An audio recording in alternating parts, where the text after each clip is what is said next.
Esconder seu pecado apenas a manterá cativa em um estado de sofrimento.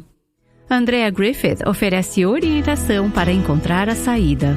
A confissão é a chave que destranca a porta da sua escravidão, do seu cativeiro. É a chave que abre completamente o portão para te libertar.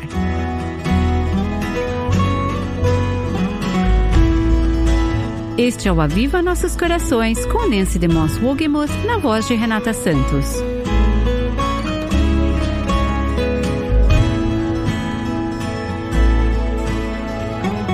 Ontem começamos a ouvir a história de uma querida amiga chamada Andrea Griffith. Caso tenha perdido o episódio de ontem, você pode acessar o nosso site avivanossoscorações.com e ouvir o áudio ou ler a transcrição de ontem. Andrea explicou como ela cresceu como um membro exemplar da igreja. Aparentemente sua vida estava sob controle, mas o seu coração estava bem longe de Deus. Ela estava alimentando ressentimento e amargura e estava escondendo a culpa da imoralidade passada e do aborto, mesmo enquanto servia em um ministério cristão. Na verdade, ela viajou para várias igrejas ministrando com a Life Action Ministries, que foi a organização mãe do Aviva Nossos Corações. No final do programa de ontem, ouvimos como Andrea teve uma experiência extraordinária no supermercado. Ela vai compartilhar conosco hoje o que aconteceu depois daquele episódio. Foi a partir daquele ponto que ela finalmente se abriu e foi totalmente honesta com Deus sobre seu pecado, entregando completamente o seu coração ao Senhor. Depois de ser real sobre seu pecado, Andrea passou por um processo de avivamento pessoal. Estamos prestes a ouvir como esse tipo de mudança profunda aconteceu em sua vida. Aqui está Andrea. Um dos objetivos da ação de Deus na minha vida era um profundo quebrantamento. Nós temos uma definição de quebrantamento que é simplesmente a minha resposta em humildade e obediência ao toque do Espírito de Deus e à revelação da Palavra de Deus. É exatamente o que aconteceu comigo no supermercado naquele dia, certo? O Espírito de Deus falou ao meu coração e eu disse: sim, Senhor, tu estás certo. Quando Ele fala comigo através do toque do Espírito de Deus ou a revelação da Palavra de Deus, devo responder com humildade e obediência. Às vezes pensamos sobre o quebrantamento como algo catastrófico que acontece em nossas vidas, mas o quebrantamento é apenas um estilo de vida. É uma escolha. Quantas de vocês já andaram a cavalo? Alguém já andou a cavalo? Aposto que era um cavalo domado, certo? Você sabe a diferença? Nós assistimos a esses rodeios. O que os cavalos não domados fazem? Eles dão coices, tentam tirar aquele cara das suas costas. Sabia que existem cristãos não domados que fazem a mesma coisa com Deus em suas vidas? Deus está tentando nos direcionar, tentando nos dizer para onde ir, e falamos: você não vai me dizer o que fazer. E estamos tentando o máximo possível tirá-lo de nossas costas. Somos indomadas. Talvez pensemos o seguinte: faz muito tempo desde a última vez que ouvi Deus falar comigo. Faz muito tempo desde que a palavra de Deus saltou da página para mim. Pode ser porque você não está domada. Você não está quebrantada diante do Senhor se entregando em humildade e obediência. Às vezes, quando não estamos quebrantadas diante dele, o que acontece é que dizemos como ditado: o tempo cura todas as feridas. Sabe de uma coisa? Isso não é verdade. O tempo pode ajudá-la a apagar algumas coisas, mas sabe o que cura nossas feridas? Jesus Cristo e nossa resposta a Ele em quebrantamento. Quando estamos quebrantadas diante dele, ele pode alcançar e curar o mais profundo de nossos corações. E quando não estamos quebrantadas, podemos nos tornar pessoas más e rabugentas e não muito divertidas. Você conhece alguém assim? Ou podemos ir para o extremo oposto. Em vez de ficarmos malvadas e rabugentas, forçando nossa vontade em nossa falta de quebrantamento, podemos nos tornar muito medrosas, apavoradas e covardes. Deus nos manda fazer algo, mas porque não estamos quebrantadas, não obedecemos. Ficamos com medo e vamos para um canto quietinhas. Esse é um exemplo da ausência de um espírito quebrantado diariamente diante do Senhor. A outra coisa que Deus queria fazer na minha vida era me dar uma consciência limpa. Ter uma consciência limpa, basicamente, significa poder dizer que não há ninguém vivo que eu tenha machucado ou prejudicado e não tenha pedido perdão. Agora, minha lista de pessoas para me acertar, para que eu pudesse ter uma consciência limpa, era quilométrica. Havia tantas pessoas do meu grupo de jovens para os quais eu precisava ligar e pedir perdão. Tinha os professores na faculdade que eu precisava ligar e pedir perdão por ter colado na prova. Meus pais, eu tinha conversado com eles sobre todo o meu passado, mas agora eu tinha um melhor entendimento de como os tinha machucado e tive que ligar e pedir perdão a eles. Minha lista da consciência limpa estava em constante evolução e, sinceramente, ainda está. Esse é um exercício diário. Por exemplo, quando Deus coloca uma determinada pessoa no meu caminho e eu posso pedir perdão e dizer: eu agi de forma muito errada com você. Você pode me perdoar? Na minha família, tive que pedir perdão à minha filha, hoje mesmo. Ela disse algo e eu respondi com rispidez, e o Espírito de Deus tocou imediatamente no meu coração. Eu tive que dizer: Brooke, você pode me perdoar, por favor? Isso foi muito errado. É um exercício diário de ter uma consciência limpa diante das pessoas. Não apenas tive que limpar meu passado, mas porque eu era tão boa em mentir, eu menti o tempo todo. Tive que limpar meu presente também. Então passei a, se eu mentisse ou exagerasse, olharia diretamente para a pessoa e dizia: acabei de mentir para você. Você pode me perdoar? Depois de você se humilhar assim, se torna muito mais fácil apenas dizer a verdade. Eu estava mentindo para conseguir a aprovação delas. E se eu tivesse que voltar e dizer que menti, se tornava muito mais fácil apenas dizer a verdade desde o início. Outra coisa que aconteceu comigo foi que fiquei muito doente. Comecei a ter graves problemas de saúde. Na pior fase, eu não conseguia ficar de pé por mais de 5 horas por dia. Minhas articulações doíam muito. Eu não tinha força. Eu não tinha energia. Antes disso, eu corria 2 quilômetros por dia. Cheguei ao ponto de conseguir ficar no máximo 5 horas fora da cama todos os dias para realizar tarefas básicas. Meu cabelo estava caindo. Eu estava perdendo peso. Estava muito doente. Eu não entendia o que Deus estava fazendo, porque achava que finalmente estava me acertando com Ele. Quantos de vocês gostam de jardinagem? Espero um dia ser jardineira, mas não sei por que minhas plantas não sobrevivem.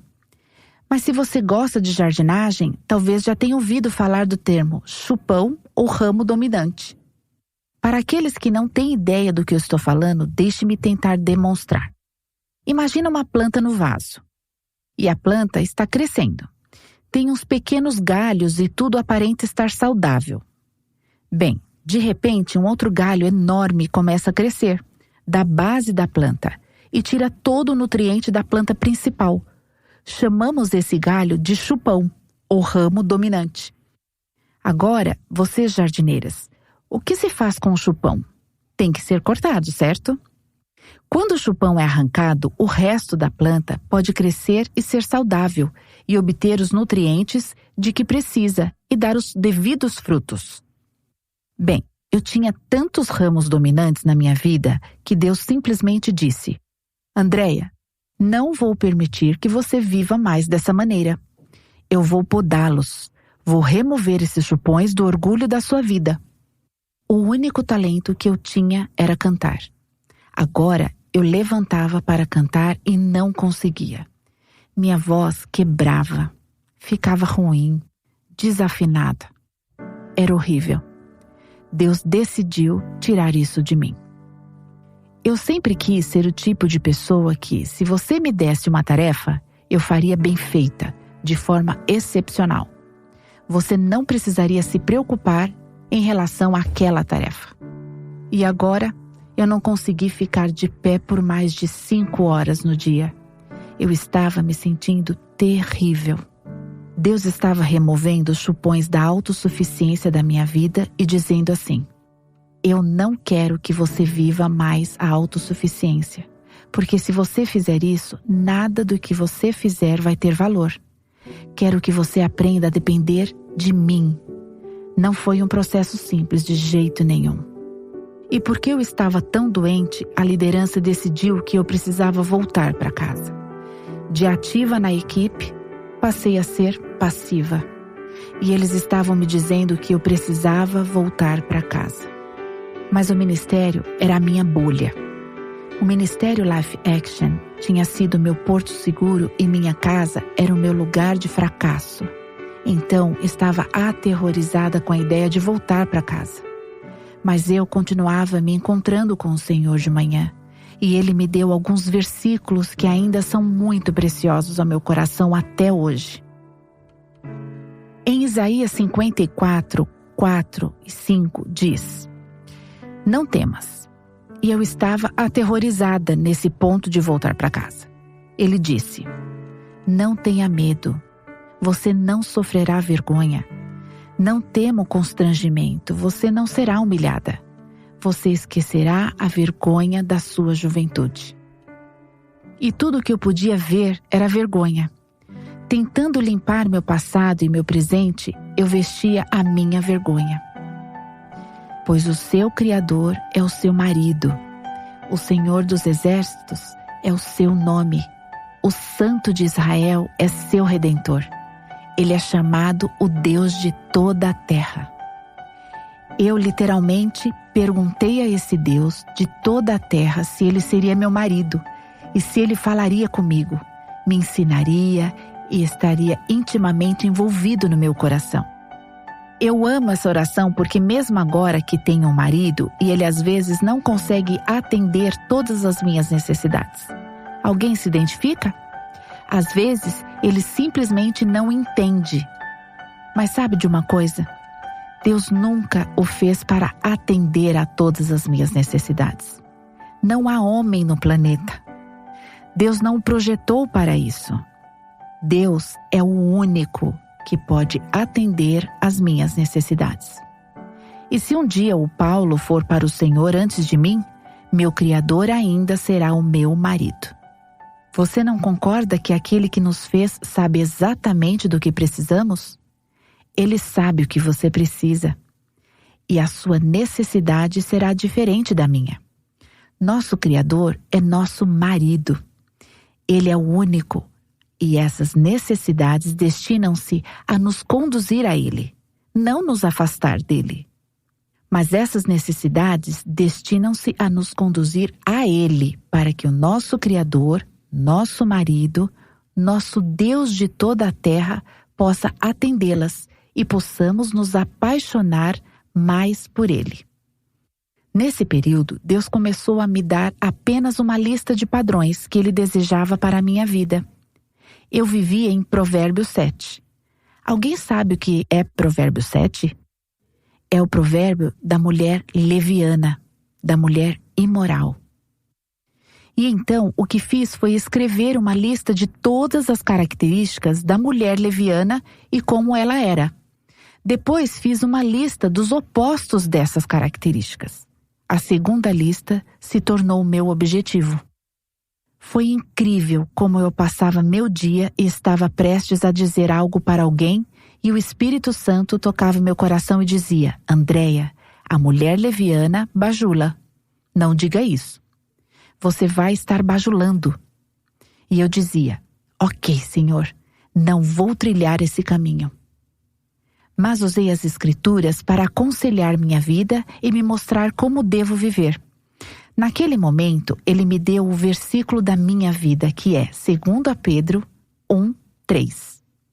E diz: visto como o seu divino poder nos deu tudo que diz respeito à vida e piedade, pelo conhecimento daquele que nos chamou pela sua glória e virtude. Bem, pela primeira vez na minha vida, eu tinha um verdadeiro conhecimento de Deus. Então, não importava onde eu morasse, eu poderia viver uma vida piedosa diante dele. E mesmo agora, quando as coisas estão ficando fora de controle e há todo esse estresse na minha vida, eu quero ficar estressada, 4 filhos precisando de alguma coisa e os membros da equipe batem na porta 5 minutos antes da reunião com uma calça rasgada de alguém na equipe ou algo assim, eu tenho uma escolha. Posso responder com piedade ou posso responder de acordo com a minha carne. Mas este versículo diz que tenho tudo de que preciso para responder com vida e piedade. Não importa em que situação eu esteja. Mesmo no clima gelado de Michigan, tenho tudo de que preciso para a vida e para a piedade por meio do verdadeiro conhecimento dele, Jesus Cristo. Bem, eu voltei para casa. Quando cheguei lá, a primeira coisa que fiz foi começar a consultar médicos diferentes. E todos me diziam que eu tinha fibromialgia e síndrome da fadiga crônica e que podiam me dar um antidepressivo para ajudar com isso. Eu só pensava, eu não estou deprimida, eu não quero um antidepressivo. Então, comecei a tentar diferentes médicos. Tentei homeopatia e quiropraxia. Comi apenas vegetais e água por 6 meses. Tudo na tentativa de ficar bem. E nada estava ajudando. Eu nem conseguia manter um emprego de meio período. Então, finalmente, voltei ao clínico geral e simplesmente disse: ok, me dê um antidepressivo para que eu possa pelo menos manter um emprego de meio período na minha igreja. Então, comecei a tomar os remédios, os quais me ajudaram com as dores musculares e com a insônia. Naquela época, um jovem chamado Trent Griffith começou a me escrever e me ligar. Eu estava de volta em casa, no Alabama, e Trent estava viajando com o ministério Life Action, liderando o grupo de jovens naquela época. Conforme comecei a conhecer Trent, descobri que ele conheceu o Senhor aos 15 anos de idade e que a mão de Deus estava claramente sobre ele. Ele testemunhava para praticamente tudo o que se movia.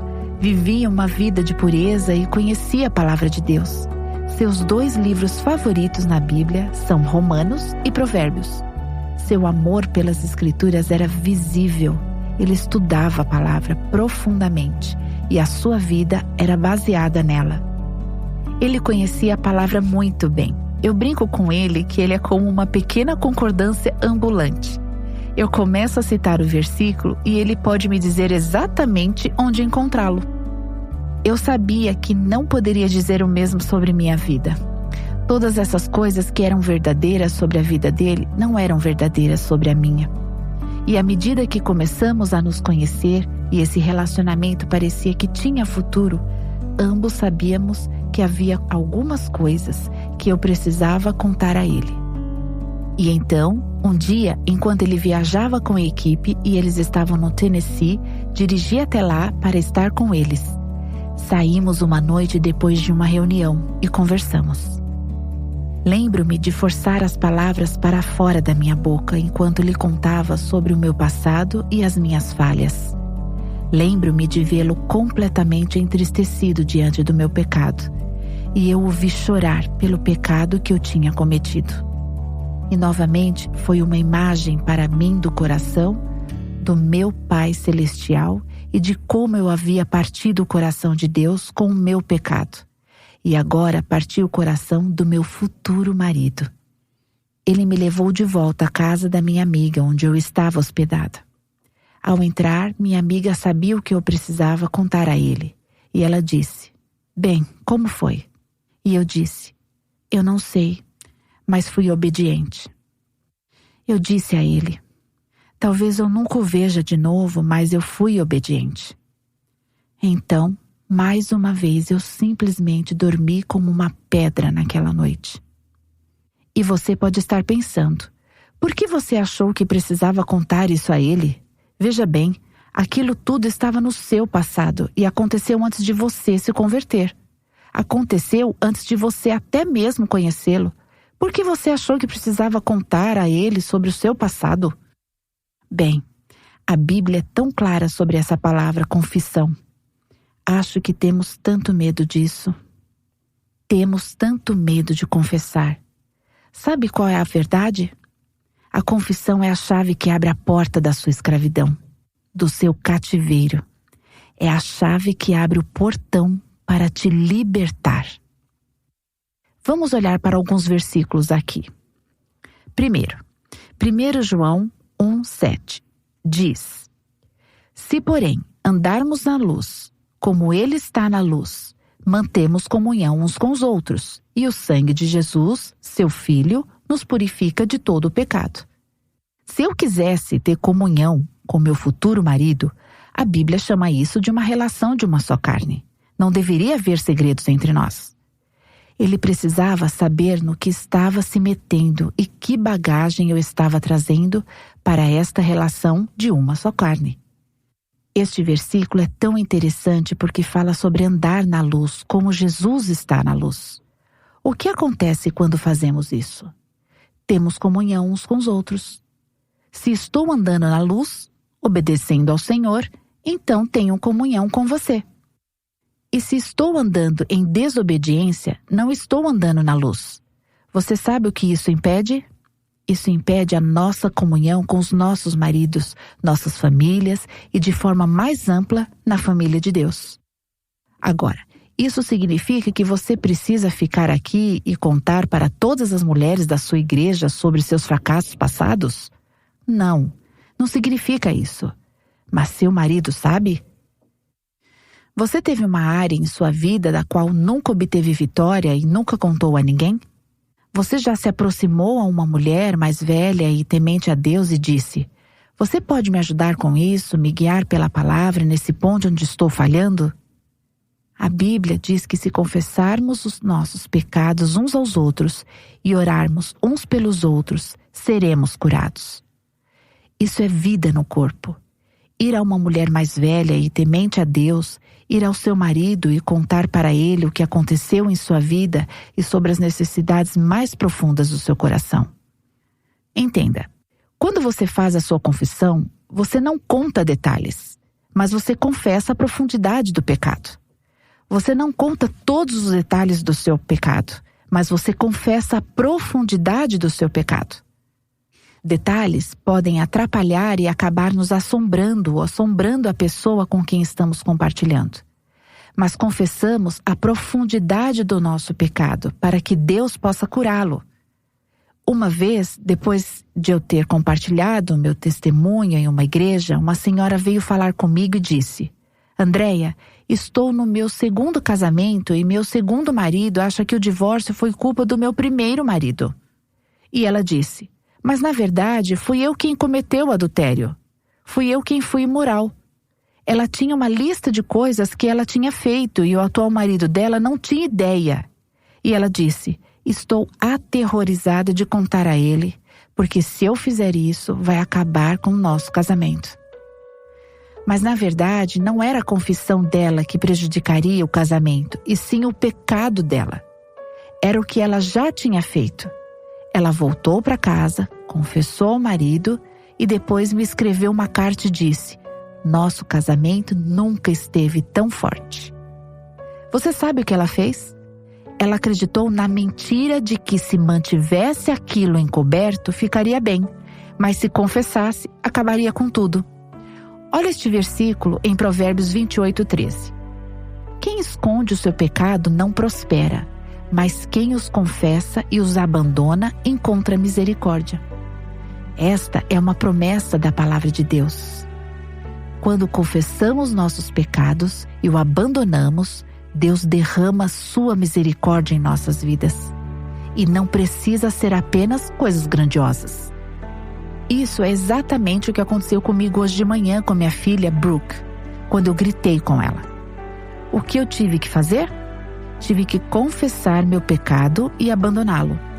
E toda vez que fazemos isso, é uma promessa. O que Deus faz? Ele derrama sua misericórdia em nossas vidas. Ele está esperando que confessemos para que Ele possa nos dar misericórdia em nossas vidas. Você acredita nisso hoje? Ou ainda está se escondendo, se cobrindo? Até estarmos dispostas a confessar, nunca experimentaremos tudo o que Deus quer que experimentemos com Ele, em nossas vidas pessoais e com nossas famílias. Bem, depois daquele dia, Trent veio me buscar e fomos fazer um piquenique. E durante aquele tempo, ambos sentimos a presença de Deus. Ele olhou para mim e disse: Andrea, se é tão bom para nós nos momentos difíceis, como será para nós nos momentos bons? Porque a presença de Deus nos cercou naquele dia. Agora, Deus não estava honrando a minha vida. Sabe o que Ele estava honrando? Sua palavra. Quando confessamos e abandonamos, encontramos misericórdia. Anote isso. Toda vez encontramos misericórdia. Você ouviu Andrea Griffith. Ela tem nos contado sobre a liberdade que experimentou depois de ser sincera sobre seu pecado e confessá-lo ao Senhor e, quando apropriado, confessar aos outros contra quem havia pecado. Andrea tem descrito o processo que o Senhor a levou a passar depois de entregar a sua vida a Ele. Ela confessou seu pecado, limpou sua consciência, aprendeu a falar a verdade e começou a crescer em seu desejo por santidade. Aqui no Aviva Nossos Corações, chamamos esse processo de avivamento pessoal. Há momentos na vida de cada uma de nós em que precisamos passar por esse processo de maneira renovada. Eu escrevi sobre esse processo de avivamento pessoal no livro de estudos chamado Buscando a Deus. Desfrute a alegria do avivamento pessoal. Adquira uma cópia desse livro aqui no nosso site www.avivanossoscorações.com/livros. Como essa história de nossa convidada, Andrea Griffith, impactou sua vida? Você consegue imaginar o Senhor te usando para entender a sua palavra e depois transmitir o que está aprendendo para outras pessoas? Bem, como ouvimos hoje, Andrea Griffith parou de viajar com o Ministério Life Action devido a problemas de saúde. Um dia, enquanto morava com seus pais, ela recebeu uma grande surpresa que a encorajou a voltar para a estrada. Ela vai falar sobre isso e concluir esta série no próximo episódio, aqui no Aviva Nossos Corações. Esperamos por você! O Aviva Nossos Corações é um ministério em língua portuguesa do Revival Hearts, com Nancy DeMoss Wogemuth, chamando as mulheres à liberdade, à plenitude e à abundância em Cristo.